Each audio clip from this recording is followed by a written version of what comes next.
ECG একজন doctor কিংবা একজন টেকনিশিয়ান তারাই ব্যবহার করার কথা, তারাই এগুলি চালু রাখার কথা। কিন্তু দেখা যাচ্ছে যে একজন নার্স সে করছে ওইখানে ইসিজি পরীক্ষার কাজ ওইখানে করছেন।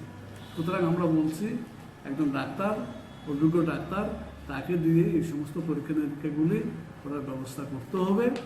এইভাবে মানুষের জীবনের নিয়ে ছিনিমিনি খেলা এগুলি ঠিক না, এগুলি বন্ধ করতে হবে। এরকম 14টা দাবি নিয়ে আমরা ওনাদের সঙ্গে কথা বলেছি, দাবিগুলো উত্থাপন করেছি। আমরা প্রথমে জিজ্ঞাসা করেছি এই 14টা দাবির মধ্যে সবগুলো পরে শুনলাম এমন কোনো দাবি আছে কি না যেটা অযৌক্তিক, অপ্রয়োজনীয় বা প্রয়োজন নেই, এরকম কোনো দাবি আছে বলে আপনারা মনে করেন কিনা। আপনারা বলছেন আপনাদের প্রত্যেকটা দাবি, প্রত্যেকটা বক্তব্য অত্যন্ত যুক্তিসঙ্গত, যুক্তিপূর্ণ, প্রয়োজন। একটা জেলা হাসপাতাল সুষ্ঠুভাবে কাজ পরিচালনা করতে হলে পরে এই 14টার বিষয় এগুলিকে বাদ দিয়ে চিন্তা করা যায় না, আশা করা যায় না, ভালোভাবে চলতে পারে না।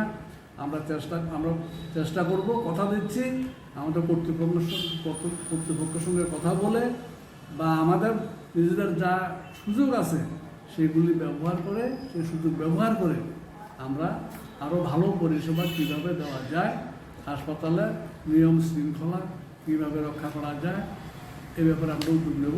আমরা এটাও বলেছিলাম যে আমাদের কাছে রিপোর্ট আছে, হাসপাতালের অনেক স্টাফ, উনি ডাক্তার হতে পারেন, অন্য স্টাফ হতে পারেন, সময়মতো আসেন না, এসে 1-2 ঘন্টা কাজ করার পরে আবার 2টা-3টার সময় ওনারা চলে যান। এটা কী পরিষেবা, কে চলছে এখানে, কিসের নিয়ম, কিসের শৃঙ্খলা, কে দেখছেন এইগুলি?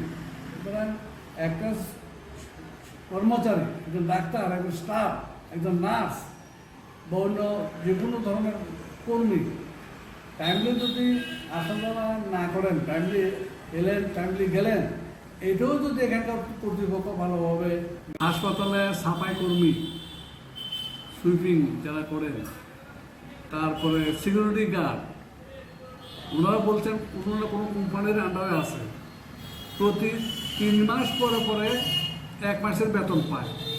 কি সিকিউরিটি গার্ড, কি মানে সুইপিং স্টাফ। আমরা বললাম এটা কীভাবে হয়, তারা পয়সা পা কত বেতন কত? তাইলে 3 মাস পরে যদি 1 মাসের বেতন পায়, যারা 50-60 হাজার টাকা বেতন পায়, আরও বেশি বেতন পান, তাদের ক্ষেত্রে যদি এরকম হয় অবস্থাটা কী হতে পারে? সুতরাং এই সমস্তগুলি বন্ধ করতে হবে। আমাদের দাবি ছিল